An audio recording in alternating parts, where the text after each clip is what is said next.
베드로와 요한이 어떤 특별한 사람은 아니었던 것이에요.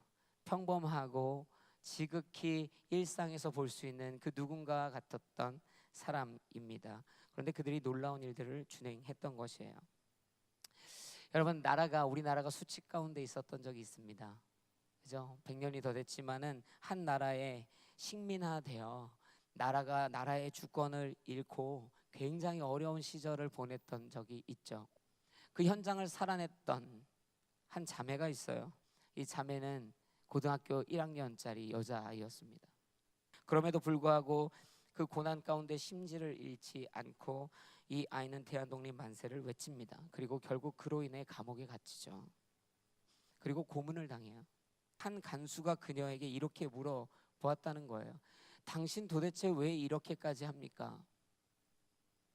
그때 유관순 열사가 이렇게 대답했다고 해요. 그러면 누가 합니까? 여러분, 사실 이 유관순은요, 뛰어난 교육을 받은 사람이 아니잖아요.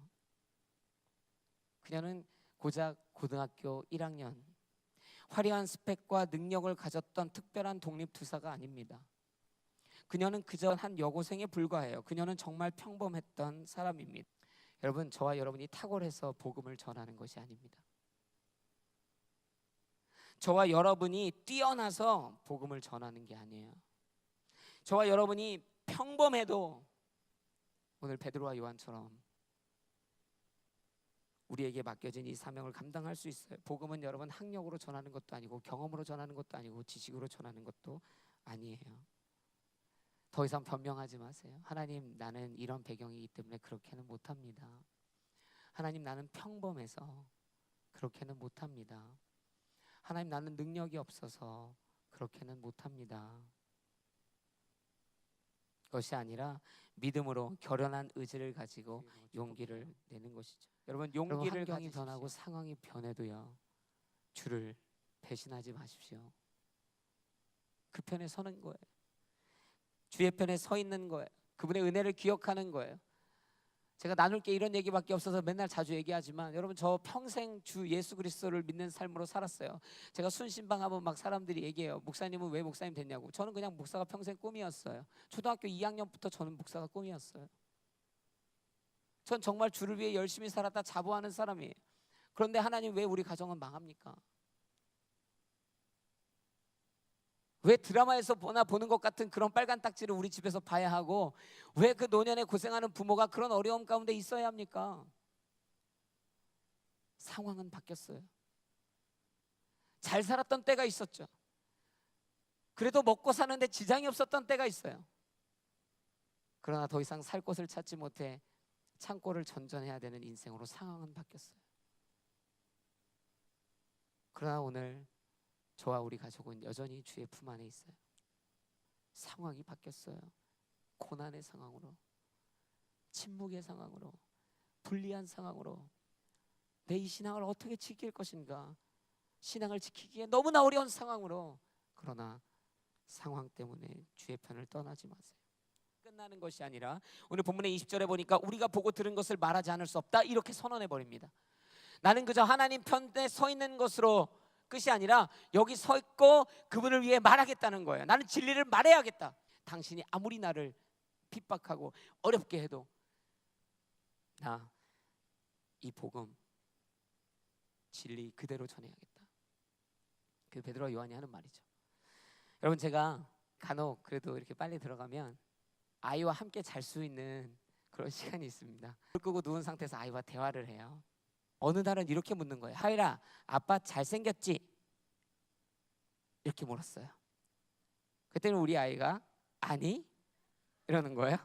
그래서 제가 와 하면서 막 간지럽혔습니다. 그러고 내가 제가 물어봤어요. 아빠 잘생겼지? 이렇게 물어봤더니 아니, 아빠는 멋져 이래요.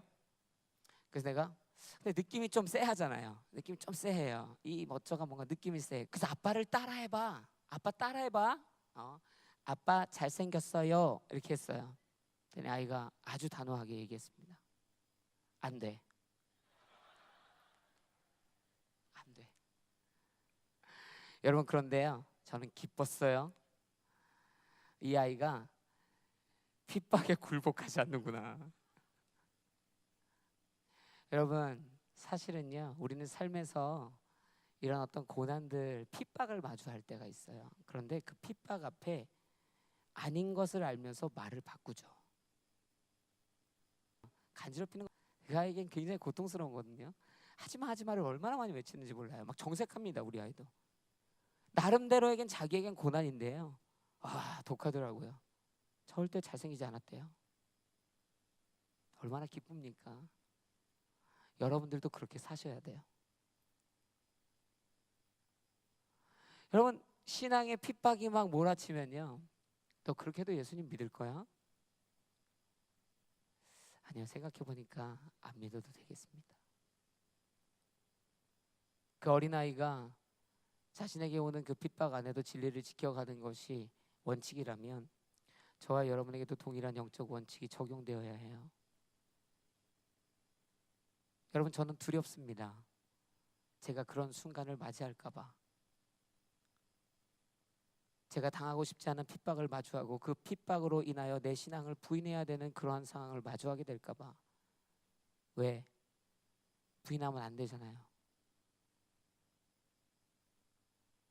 그러면 부인하지 않으면 내가 당할 불이익이 있잖아요. 네, 여러분, 저를 따라해 보세요. 저를 따라해 보세요. 죽기밖에 더해? 여러분, 죽으면 뭐가 있어요? 천국이 있다면서요. 천국이 가장 좋다면서요. 아닙니까? 여러분, 우리 천국 가치 가지고 살아가잖아요. 우린 천국 바라보며 사는 인생이에요. 아시고 있죠? 그 죽기밖에 더해? 이 땅에서 저와 여러분이 죽기까지 결단하지 않으면 주님 오실 그날까지 이 신앙을 건강하게 지키는 건 쉽지 않습니다.